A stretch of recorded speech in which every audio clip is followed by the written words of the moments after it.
Hey y'all, this is Landon popping in to give you the details about our annual New Year's Day meetup. We're going to be doing that Monday, January 1st at 2 p.m. This will be at Live Oak Park, which is the little public park just outside of Q2 Stadium. We will be providing beer and pizza, but bring your own chair or whatever other sitting device you would like to bring. But yeah, this has been one of our favorite little traditions to start, and we've seen it grow over the last few years, so we hope to see you there. Come hang out, meet some new people, see some familiar faces, and have a good time. See you there. The presenting sponsor of Moon Tower Soccer is FVF Law. To find out what makes FVF a different kind of injury law firm, you can visit fvf.law.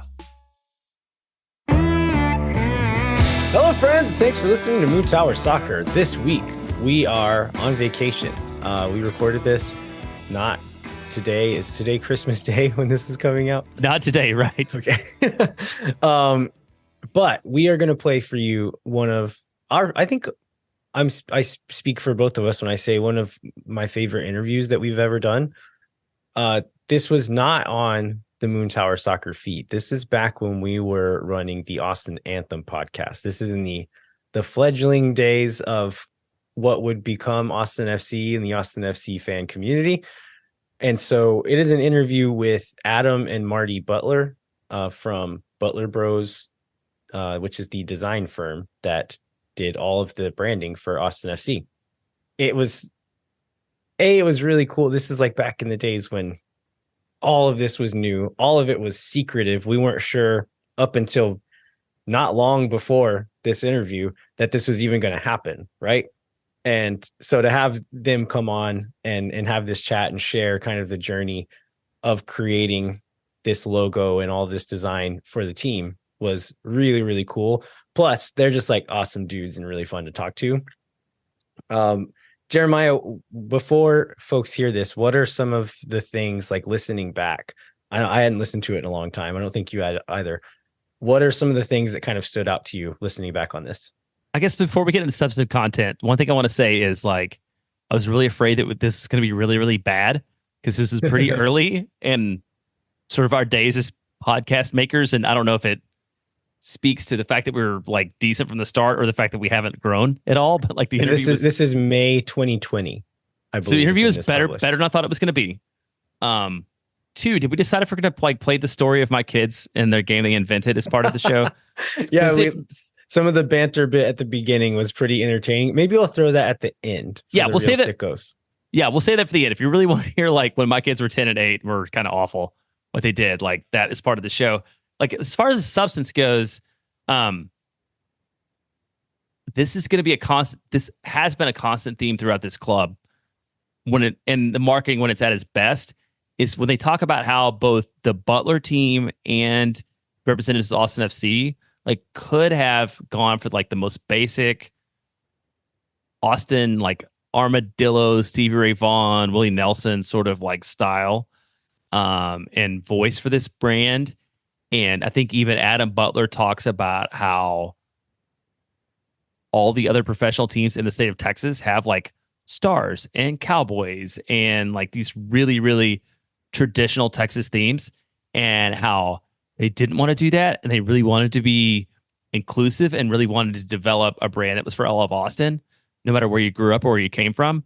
And to hear them like have that vision a year before the club played, and then to see how that has played out over the 3 years that the team has been in existence and how that has really come to be true. It's just not something we all hoped, I think was like super encouraging and rewarding. And then just generally like you kind of touched on this, like how sort of behind the scenes and cloak and dagger and like NDA style, all this was like a little bit of the intrigue that if you started following Austin FC when Austin FC like started playing games on the pitch, like you didn't even know about, but it's like a fun bit of history. That part's probably not that meaningful, but it's just like interesting for like long timers to have heard. Yeah. And I think all that's important to mention just because there's a reality where none of that stuff happens. And this is a generic or like two-dimensional brand that doesn't resonate with people, that doesn't feel authentic or interesting. Like that very easily could have happened. And I've learned, they kind of reference it a little bit in this interview, but I've learned since then that in the very early days when the leadership group and kind of management group that were formerly of the Columbus Crew were coming to Austin and trying to make contacts, that the Butlers were kind of some of their only local folks that they, like, some of the first people they got in contact with. And so, like, how lucky are we that those are the people that were like showing these guys around town and saying, you need to talk to them, you need to go here and talk to these people, you need to do this is what it should look like. Like, to have Adam and Marty be the guys, some of the people there, like, guiding that process and helping them out with that. We're so lucky that it was them and not somebody who would have taken them down a different path. Yeah, and I guess the other lesson is, like, Adam and Marty are just cool dudes, which are and fun guys. And I feel like that really absolutely comes through. And we talked about this, like, this is probably maybe the longest, like, off-air post interview discussion we ever had, just because, like, it was like, I never wanted to stop talking to them. Like, it was so good, and they were so real and so entertaining, and it made me want to have him back on at some point. Yeah, and I've actually gotten to know one or two of the other designers that were involved in this since then, and they've gone to some talks that, like, go into in depth of, like, the community engagement they did, the kind of workshopping they did. And so, as much as they let us know in this interview, it, like, goes even deeper, like the actual kind of grassroots campaign that this whole design process actually was. And again, yeah, super thankful that it was the Butlers who ended up doing that. Anything else before we jump into the interview? I guess one other thing is, when we're talking about, like, we and they say y'all, this is often referring to Austin Anthem. At that point in time, that was, like, kind of the only people paying attention were, like, it was a pretty small group of soccer fans in Austin who were, like, very engaged in all of this and knew that it was even happening, up until kind of the point that they announced that logo. That was kind of a turning point, but it was a pretty intimate little group here in town for a while. But whenever you hear us say we and they and y'all, it's often referring to the fan group Austin Anthem, which, again, this was on that podcast feed back in the days when we were running that. Eventually started our own channel with a different brand, but yeah, that's where this show comes from. All right, well, y'all enjoy. Stick around at the end for some fun little banter from that original show. But yeah, enjoy this interview with Adam and Marty Butler. When no one is around.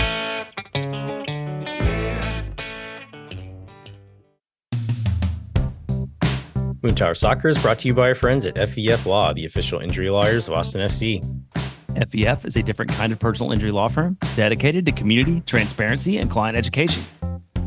You can go to FEF.law to find out what makes FEF a different kind of injury law firm and why understanding your legal options can dramatically change the outcome of a case. Once again, that's FEF.law. Amplify Credit Union is a member-owned financial cooperative that's served the needs of Central Texans for over 5 decades. Amplify's team lives and works in the community, making them the experts on how members can achieve their financial goals. What makes Amplify different? No bank fees. Amplify is the first financial institution in Texas to put an end to bank fees. In 2022, Americans paid almost $8 billion in overdraft fees alone.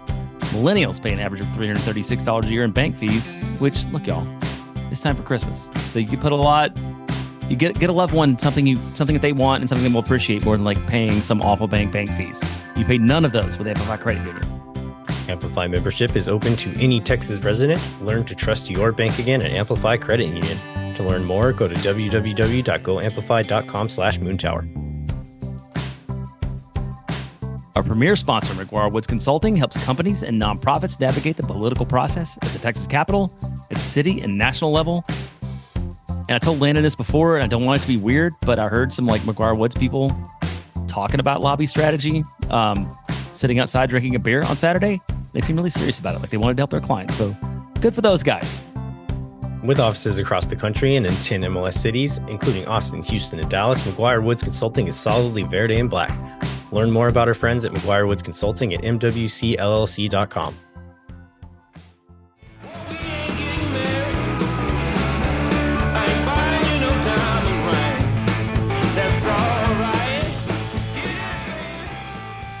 We are joined today by Adam and Marty Butler of Butler Brothers. Guys, thanks so much for joining us. Thank you. Absolutely. Would each of you mind introducing yourself and telling us how long you have been a Butler brother? Well, actually, I was just an individual, and then I was 14 months old, and I became a Butler brother when Marty was born. Oh, that's true. In 1970. Yeah. So you've been Butler brothers for the exact same amount of time. That's true. Yeah, since 1974. So tell us a little bit about the history of your company. Well, Marty and I were fortunate. When we were in middle school, we moved out just outside of Austin, and one of our neighbors was a fellow named Steve Gersich, and he was the founder of GSD&M Advertising. And his daughter was one of Marty's classmates, and she invited us to explore the wonderful world of advertising, which we started to do. I worked in the mailroom in the summer. I told Marty, I'm loading beer into a Coke machine. That's part of my job. And Marty and I both interned there. We studied associated things in college, and then boom, we started our careers in advertising. And that obviously predated us starting the Butler Bros by about 23 years now, Marty. We've been doing the Butler Bros for 17 years together. Where was GSD&M back then? Like, I mean, it wasn't the big like spot downtown then, was it? Cielo Center on 360. Yeah. Near the Rudy's Barbecue over there.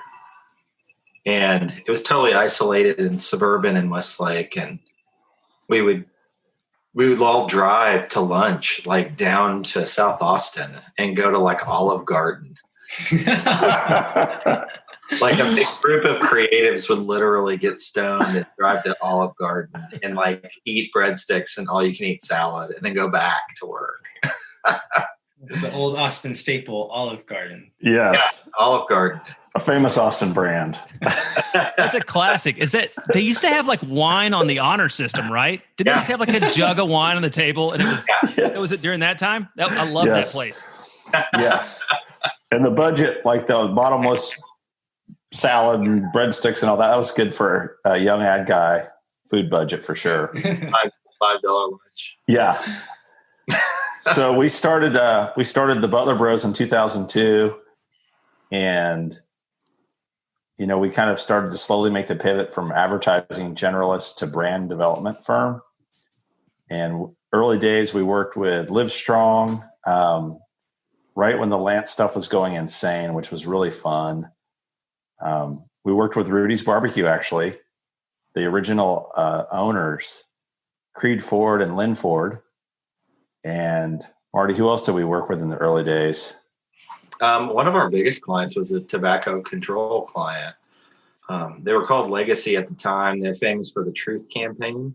You've probably seen. Oh, yeah. So we spent a lot of time like doing battle with big tobacco and started doing a lot of big nonprofit work after that with Livestrong and others. So we were all up in the cause space for a long time. We still are, but that was like the bulk of our business. Yeah. So tell our listeners, I think a lot of people will know, but some of them probably don't. They'll probably know some of the other brands that you guys have worked with. So rattle off some of the ones that our Austin listeners would recognize. Yeah. I have Taco Deli's website open right now because I ordered to go from there tonight. They're a client. The Thinkery, which used to be the Children's Museum, we helped rename and rebrand that enterprise, which was one of our very favorite things we ever got to do because then our kids got to waltz in there and we were like, our name's on the wall. It's pretty good. No way to be cooler. Yeah. Yes. Yeah. Real Ale. Yeah. I've enjoyed tonight. Tequila 512, fun little tequila brand here in town. Austin Parks Foundation. Trail Foundation. Austin Parks Foundation. I had the before times when we could have people come over to our houses and stuff. A friend was over at the house, and I had the Austin FC logo was up on my computer, and this friend who doesn't know anything about soccer, doesn't know anything about Austin FC, was like, oh, that logo kind of reminds me of the Austin Parks Foundation. And I was like, well, actually, the same people designed it. So that's like, Oh my God. yeah, you guys definitely have like a feel to your design. So it's kind of cool that someone who had no clue could like tied it together and it's like, oh yeah, this is done by the same artist. Cool. Oh, that's interesting. That's cool, man. It's a great logo. I love that hummingbird. Yeah, it's good. They're a really cool organization. But yeah, I mean, we've branded whiskey and tequila and beer and nonprofits, and then we got to do a soccer team. It's pretty crazy. So I feel like the whiskey and tequila and beer, like the swag that comes along with those, is probably pretty good, right? Like how much free booze have you gotten out of this? And is that a motivating factor for like groups or not? Yeah, I mean, there's a river of beer that came out of Real Ale for a while, keg after keg, that we would share with them. But the irony is that, if I was 22, that would have been something else. But you get a little older, you just don't drink as much anymore. So it's like when you have access to the river of it, it's like you can only have 3, Yeah, we would usually ask for a Pilsner and not an IPA, just because when you have a 15-gallon keg of IPA, it's kind of dangerous. So you've kind of told us a little bit about the things you've done leading up to Austin FC, which is the reason why we're having you on the show today, is because you guys did the branding for Austin FC. So how did that begin? What was your first contact with a club representative? So it was actually not with a club representative. It was with a former guest of your show, Krista Markham. And we had met Kristen years before, and she was a part of helping the team locate agencies. They had a short list. Apparently we were on it, and it was all very cryptic. We had to sign some NDAs. But in reading the NDA, we were able to piece together who we were about to talk to. I was going to say, how do you even make a decision about whether you want to do it or not if you don't know anything about the project? Like, how much did they actually tell you? Well, once we signed the NDA, they could tell us a lot. Right. But you guys remember how cloak and dagger things were at first. And we were just as much a part of that as anybody else. Once we thought we knew what we thought we knew, we thought we were pretty excited. And I remember telling Marty, like, I just signed an NDA. I think it's this. And we were like, sweet, let's see. And then it was. And then it was a meet and greet sort of a scenario where they were making their rounds. They were interviewing people in town. And we felt really confident that it was work we could get because of our lifetime in Austin. We're Austinites. Yeah. The breadth and depth of our clients in the community, not just for profits and partying, but like really community fabric brands. And Marty and I both have actually served on the board of a lot of nonprofits too. And it just started to feel like, man, they need somebody who knows the town and isn't just good at what they do, but actually cares about where they live. And we could start to feel that they cared about that too. And that was super exciting. Marty, what would you add to that? I agree with that. I mean, if you're not from here and you're brand new and you just visited, you don't really understand it. And they needed some guides to help them get to a place of more understanding of the community and the culture. And it helps that we were born here too. So, it benefited us to be local yokels. Yeah. It's one of the things we talked about with James Ruth on our last episode was and it was one of my biggest fears coming into, like, whenever I knew there was going to be a team and started thinking about branding and things like that, one of my biggest fears was that it would be something one-dimensional.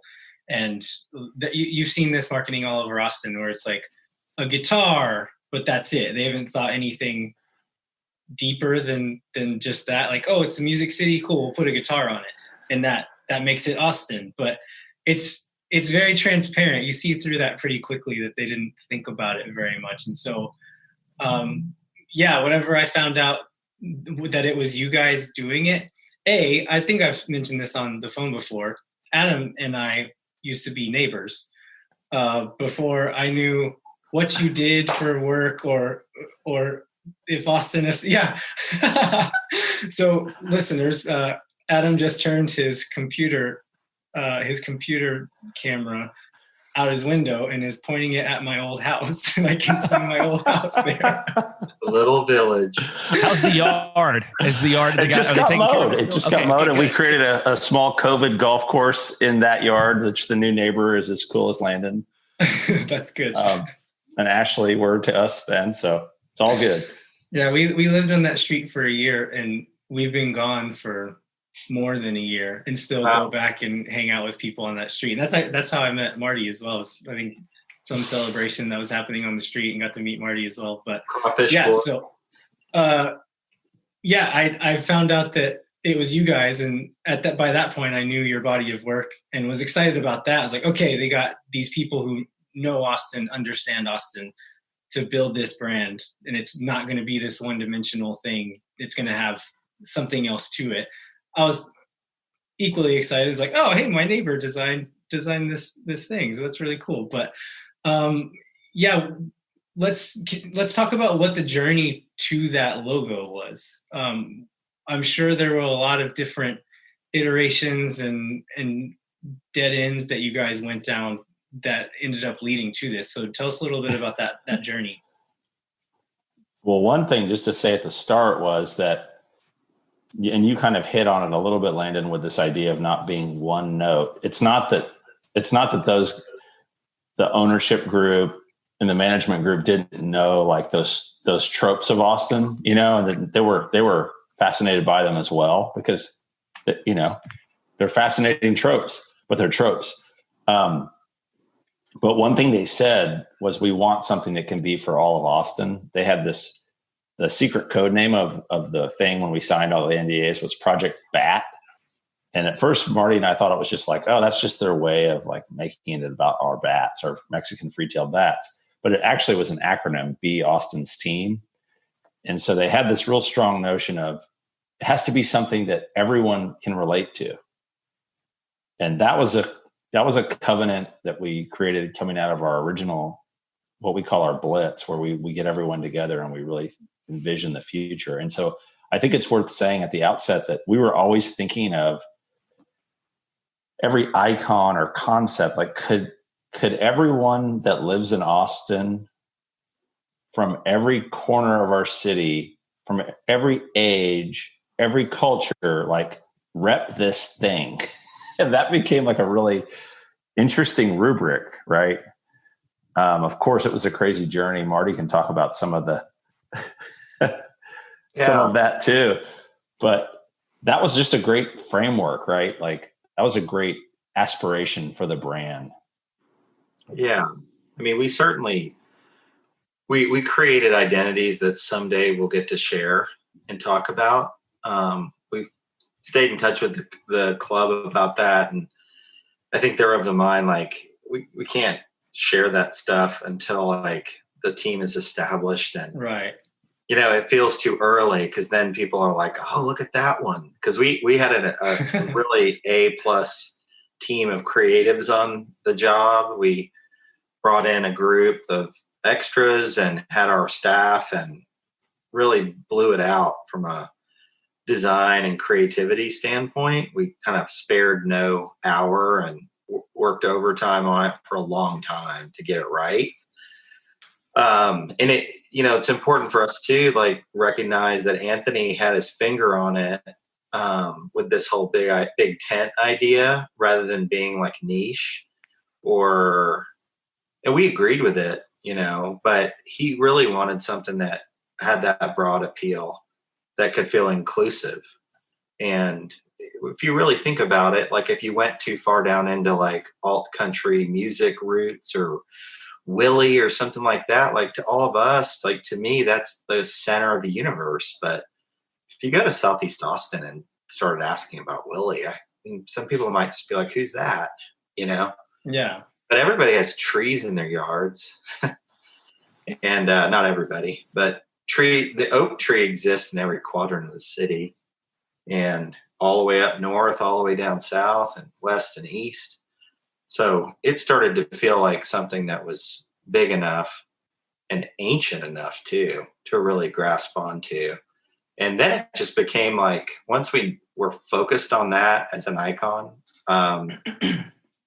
it really, to your point, Landon, is how do you make that deeper than just a tree? Because if it's just a tree and there's no other like little narrative there, that becomes a little boring because trees don't move like it's a sport, you know, they're static. So that was the other part of the puzzle we had to solve. The team did. Yeah, I mean, one thing I think, well, one, I would love to see your like Mexican freetail bat with Willie Nelson braids design whenever you know, which I'm sure was your original. It's ready to get right on. But, you know, one thing that we've talked about, because when we saw this, you're like, yeah, we get it. Like everybody has like the live oak, right? But it's also a thing that, you know, if you look around, like around the country and stuff, people are like, well, Texas doesn't have trees, right? Because all we have is giant cactuses and whatever. That's right. So, I mean, was part of it like the intention that it was like, look, this is a thing that everybody in Austin will get, and it doesn't matter if anybody else understands that as Austin, or was that part of it, or just a fortunate coincidence? Yeah, it was a hope. I mean, I think one slide that we can probably share with you guys that's so fun to look at, Jeremiah, is when you put this badge in the middle of all the other MLS logos, and then you also put this badge in the center of every other major league sport in the state of Texas. And if you're from Texas, you just laugh because you're like, of course Austin would have a tree, you know, yeah. And Dallas has a star, and you know, it's funny, the Texas tropes that are in the other identities. Because there's like this broad Texana trope, and then there's these Austin tropes. And we were like, this is a more enduring symbol that also positions well in the league and also well in major league sports in the state. Yeah. And we've got some famous brands here. So it's like, let's be us. And that's a funny way to look at it too. It's not typically how a fan would look at it, but when you look at it that way, as a design studio, then it also brings a smile to your face. So we can share that slide with you, and maybe you could put it on the blog, but it is funny to see. Yeah. And like, it's fun on social media where people are like, what the is that? Like, it's broccoli, it's a tree. And it was like, yeah, Austinites eat broccoli. We eat our vegetables. We grow it ourselves. We're healthy. Like, haha, you know, that's who we are. It doesn't matter. There was a lot of confidence in that. That was fun. Fun to see whenever people just started to make fun of it from other states. You knew it was good. I think it's a very Austin thing too, to like that. It's kind of an inside thing. Like you said, like people in other parts of the country or in other countries think all of Texas is just desert and cactus, and that's all. And so I think it was on Twitter, a Minnesota United fan was going after some Austin FC post or Austin Anthem post, and was saying just like, I just don't get it. Like, they should have done something that feels more like Austin. And I was like, you're in Minnesota, dude. Like, I don't know what a loon is, but if y'all want to be the loons, then I'm going to take it from you that's like something that represents Minnesota. Should have been an ice crystal. An ice crystal. Yeah. Well, yeah. And I think too, it's like it comes to mean something too. That's the other thing. Like the way you guys have played with it, and like it gains meaning over time. We certainly impregnated it with a lot of meaning, but we loved watching y'all trade paint with trolls because we couldn't, you know, so it was funny. It's like a very public referendum.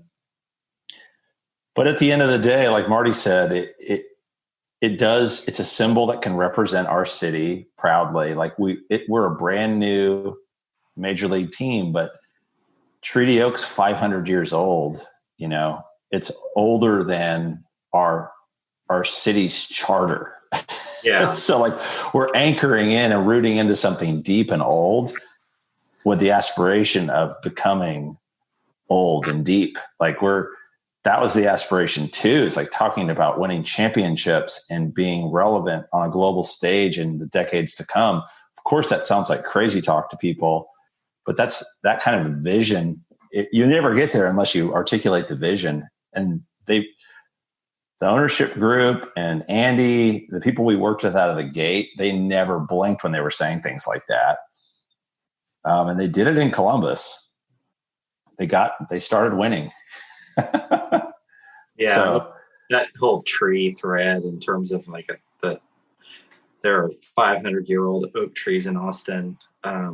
yeah. Our team, we did a ton of research too. Like we looked at MLS, but we really looked at the world. And your favorite club, whether it's Man U or FC Barca or Liverpool or Real Madrid, those are, if you go back and look at those crests and what they mean, I mean, it is like all that stuff is like before America like existed. Yeah. It's early civilization and city identity, and we wanted to find something that wasn't trite, that was like ancient. And again, Well, and Marty, to build on that, I mean, like this brand was launched at a time when pricing was making all of our musicians move to the exurbs, so it would also be culturally tone deaf to do what, like, Nashville just played the music card hard, right? But that's their industry. Like for Austin music, we don't have the music industry. We have live music. We have musicians, but we've never been able to get recording. Yeah, but we don't have the industry of it. Like we don't have we don't have a bunch of record labels and 100 recording studios. Well, we do have 100 recording studios. We actually have 10,000 recording studios now. They're all in people's garage, But I mean, they're not Columbia or RCA or whoever. Yeah, and so like the other notion is, what's a platform for all the things that Austin is to live under? Not one aspect of it being the icon. So that's the other part. Like, of course, we're going to have the best music in the entire MLS, if not the world game. Of course we will, because we have it here. But that's, I mean, look at you guys. You write a song every week. Moon Tower Soccer is brought to you by Covert Ford. The Coverts have been meeting the needs of local car buyers for 114 years because of their service, financial expertise, and support after the sale. In addition to supporting car buyers, Covert's an important part of the soccer community and the official automotive partner of Austin FC. This week, we want to talk to you about a Ford F-150 XLT.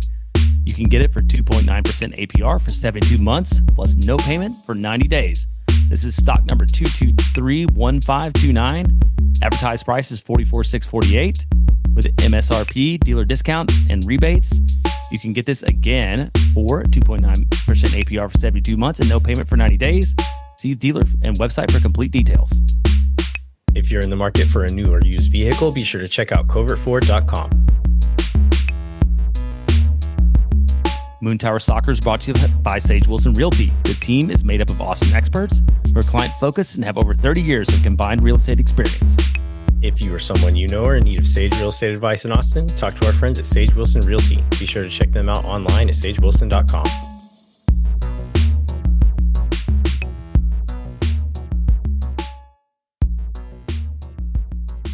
So we've talked about kind of the symbolism of it. One of the things about the logo that I've noticed and I've really come to love is that you can see this Austin FC logo from pretty far away and know exactly what it is. Even if you can't read the words, it's very distinguishable and you know what it is. The color really pops out.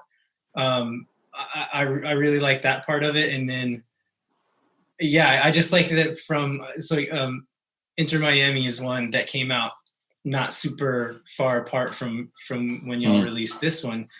And theirs is it's a very delicate design. I think it's a cool design, but if you see it from any distance at all, it just disappears. Yeah. And so I really like that if you look at the Austin FC one up close, there's enough detail there to really study. But if you see it from far away, you still know exactly what it is. You don't have to, it's just a green blob. No, it's very recognizable. That's good to hear. I mean, that was part of the design rigor for sure. When we set it up, it was like every logo would be shown. We really put everything into like ESPN soccer app. And you would see any design that we showed, you could see it large on a hat and like on something like a fan t-shirt, like really big, or on a flag. But then how did it look on the app? You know, could it shrink? Could it be far away and you still see it? Because to your point, that's probably the majority of time that you'll see it is like up in the corner on TV. Right. You know, or like, you know, it'll be small on a player's kit, but you know, and you see it. So I'm glad you think that. The team definitely focused on that. Yeah. On MLSsoccer.com, they have all of the badges lined up across the top of the page. Yeah. And you can click on it and go to that team's page. And yeah, the Austin FC one, it pops, like you notice it really easily and you know exactly what it is. So mission accomplished. That's cool.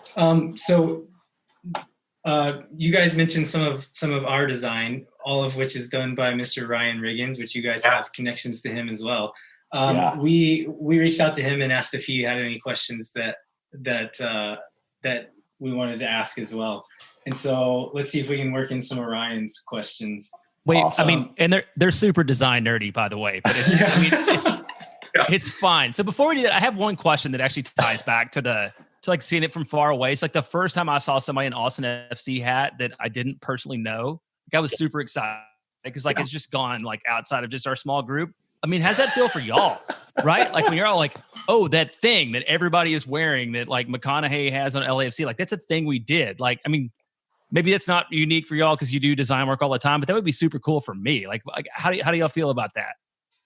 It's cool.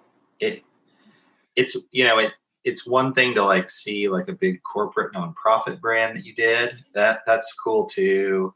I still remember the first time seeing like someone walking down the street with a real L6 pack of Fireman's 4 that we had designed. And like I was driving home from work and they were walking down the street. We had just released all that work and it was just in stores. And I was like, holy crap, there's our stuff. Like people, like that guy bought that and carried it out of the store with him.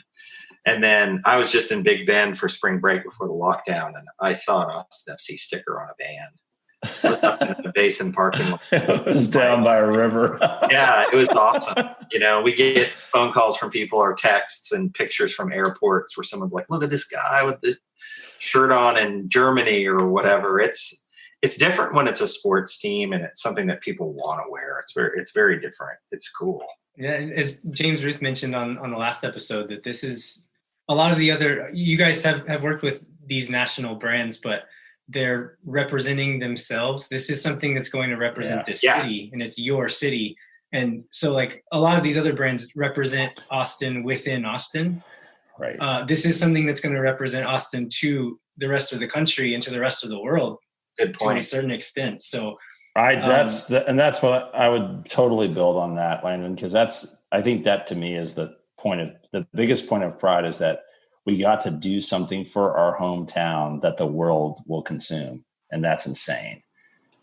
I mean, you know, Marty and I, when we got to launch the team on a stage at the North Door, that was nuts. It wasn't just the work. It was the fact that we were standing up in front of you guys and the media and everybody else and saying like, this is our club, this is our city. And now it's released to all of you. Like we're done. Like we're just a part of it now.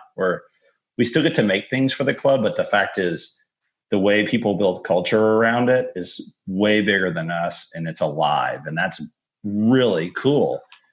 The traditions that will come into the club and around the club and in the city, that's going to be so fun to watch and just see the creativity of everyone and you guys. And it's just super exciting when people started calling it El Tree, I mean, we had been joking about that too in our studio, and then it organically happened in culture, and we were just like, this is so great. Yeah, El Tree was great. El Tree is like, we are such big fans of El Tree. It's so great. It's like, it's a quadruple entendre. So from that event, I mean, other than it being like 94 degrees inside the North Door at that event, that was hellacious. So like, did y'all find there was like the flag, right? That was the flag that yes, somebody printed. Like, was that our friend Kathy? Did y'all do that? Okay, tell me about that. Yeah, so we were asked to help design this launch event, and there was a lot of pressure to do it quickly, frankly. And we're like, we need an artifact. How are we going to reveal this? We can't just broadcast it on a screen. And Kathy Sever's a really good friend of ours. She lives over here in Zoker, and we've known her for years. She's Fort Lonesome. That's her studio. And we decided, like, let's get a flag chain stitched, because it will just have that quality to it that makes this feel real. Because that was the biggest question, man. Like, people would ask, we were under an NDA, we couldn't even say, but it was such scuttlebutt. People were like, do you think this soccer team thing's really even going to happen? And we're like, we're sitting here designing a launch event. All the branding is done. Like, it's happening. Actually, we're going to announce the brand in 2 weeks, but we couldn't say anything. So things that made it real and made it feel real were really important to do. And her work, being an Austinite, being an Austin artist, is just honored and it let her put a stamp on it too. So it was cool. And it was one of her crew that actually made it, but yeah, it's her team. Yeah. They're a team of people. It was Christina Hurt-Smith. Yeah. She's the one that actually did the stitching on it. And yeah, and it's a beautiful thing to hold and look at up close. There's some great photographs of it. I mean, it's close up in the video that we made too. Like, it's, yeah. I think that was the initial stuff that was released online that most people got to see is just a flat, just like a JPEG of like green, black background. And that doesn't really do it justice, like out of context. And so whenever I saw that, like the close up video and photos of that stitched flag, I was like, oh man, this is going to look cool once it's like in the world, like on shirts and on hats and things like that. And it does. Yeah. I ordered one of those Adidas warm up tops with the green stripes on the sleeves for my daughter who plays. Like, when that thing came, and it's like, even this hat that I'm wearing, you know, it's like New Era put a hat out, and I was like, oh crap, New Era, man. I've been buying New Era hats because I'm a baseball fan.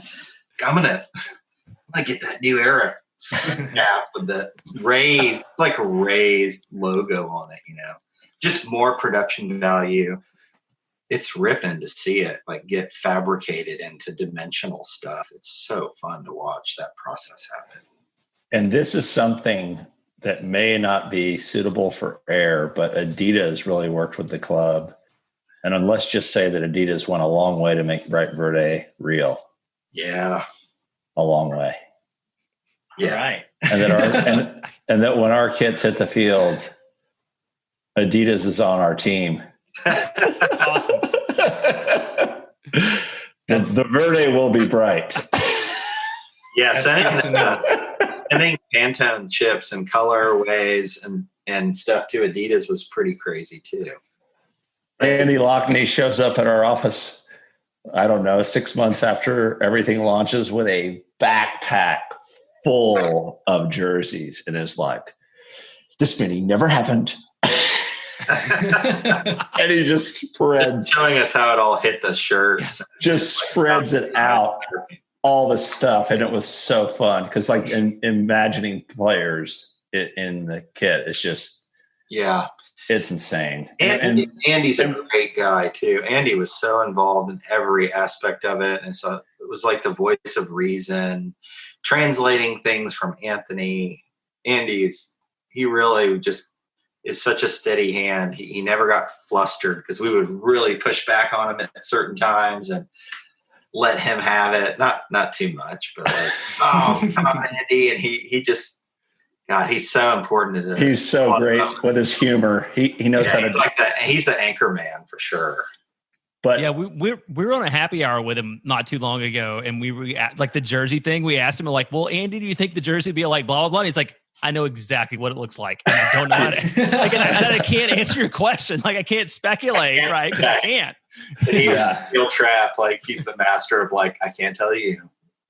He's just so nice about it. He's a good guy. Yeah. And I think the other thing to kind of invoke Andy, and, there's a point at which, Anthony was very involved. Like Marty said, he totally cares. He cares a lot about design.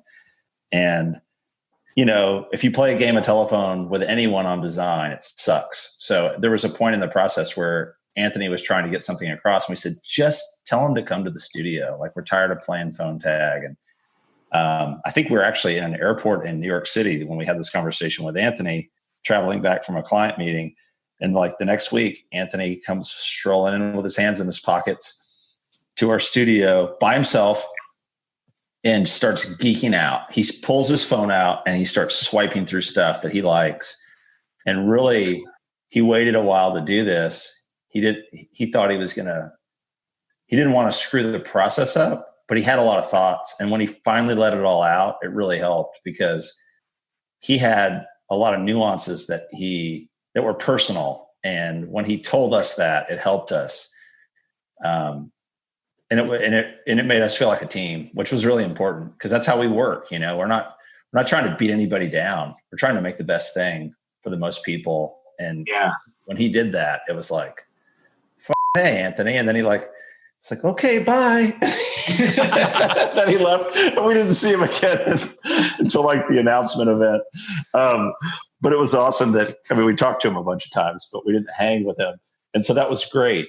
And I think it said a lot about his humility and hopefully the kind of owner he'll be, because again, it's something our city owns too, in a lot of ways.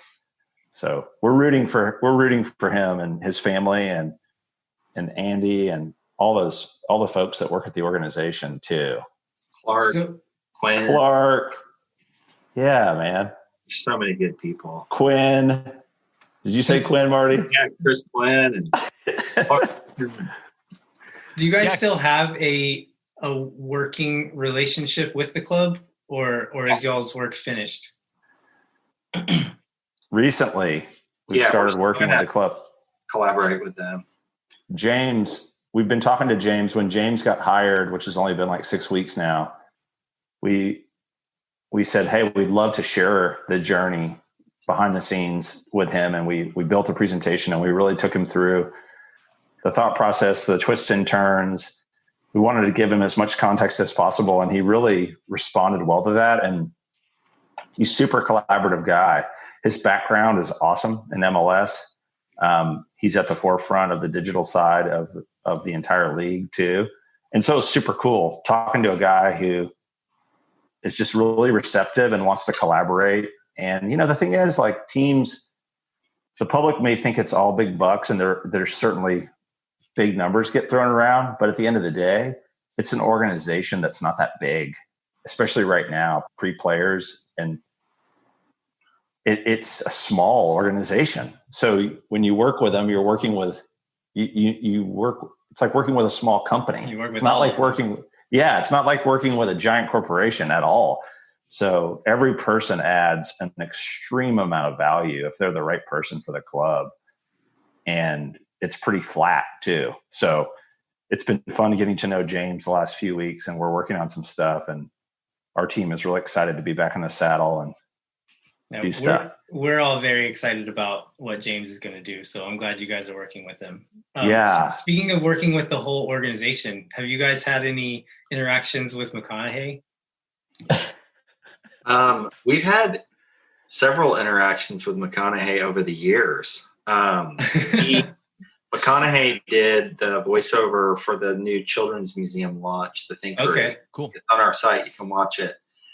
And it's McConaughey doing his thing. It's really good. He nailed it. We did a session with him, and he worked super hard and did 8 takes. And had ideas and tried different things, and he didn't just phone it in. Like, he's a hardworking dude. And then we've stayed in some sort of communication with him, like over the years. And we even sent him the one of the early decks when we were doing naming, because we considered other names too. And we got his take on it, which was just priceless. But his era went towards Austin FC in that naming batch, which had other choices in it. And what did he say? He said, "It's time to make Austin a proper noun." And like, it was an email, but you could like hear You it. can hear it Always. still. Like the way he signs off emails, like, money's funny.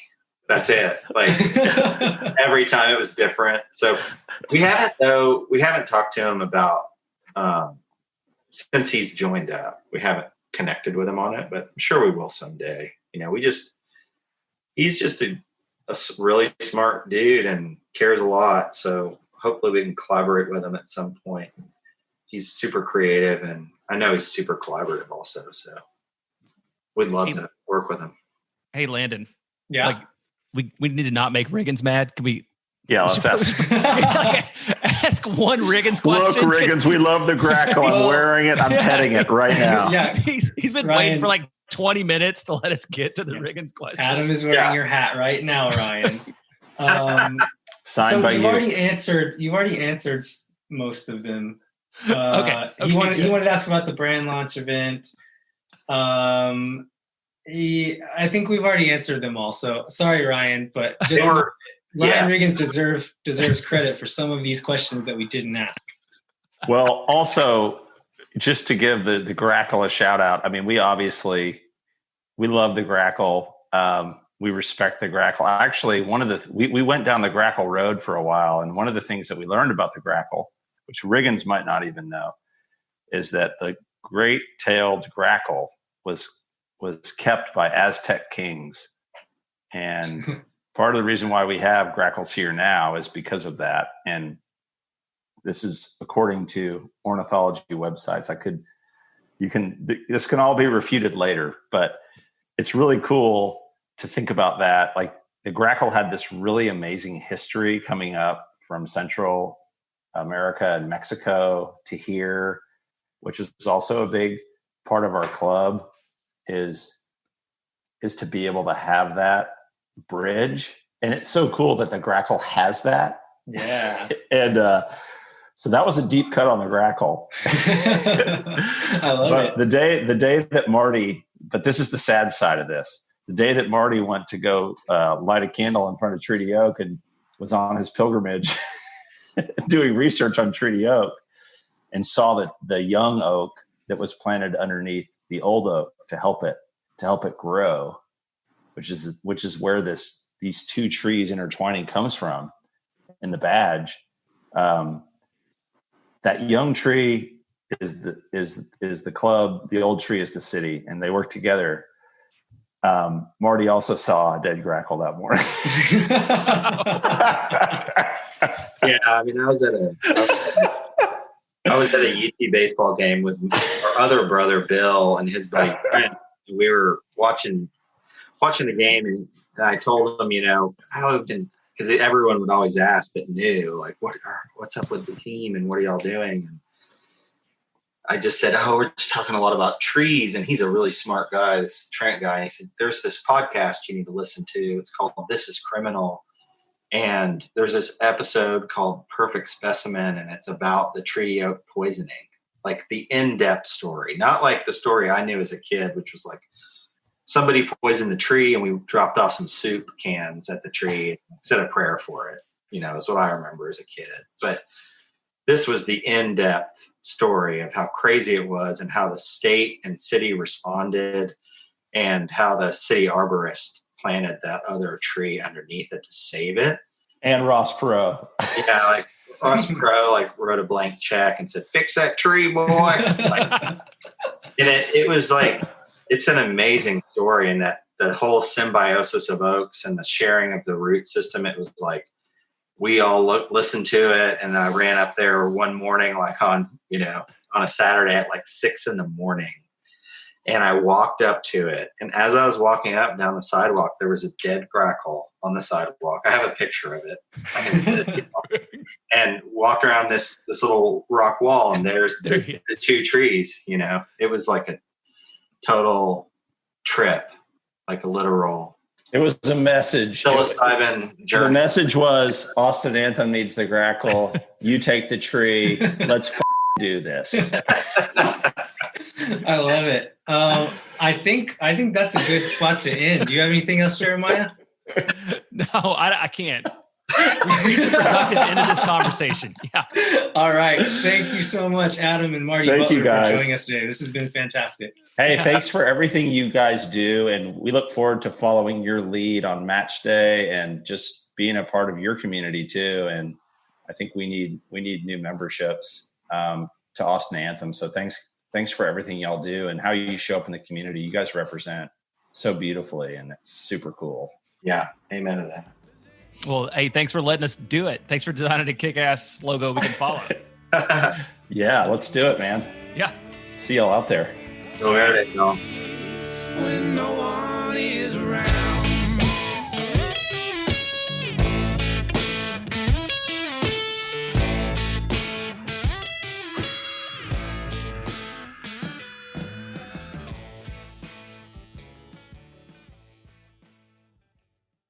Think for nothing, you never. La gente. Oh my God. This interview with the Butlers is, but I have to ask Jeremiah about this one thing that came up in a chat we were having the other day.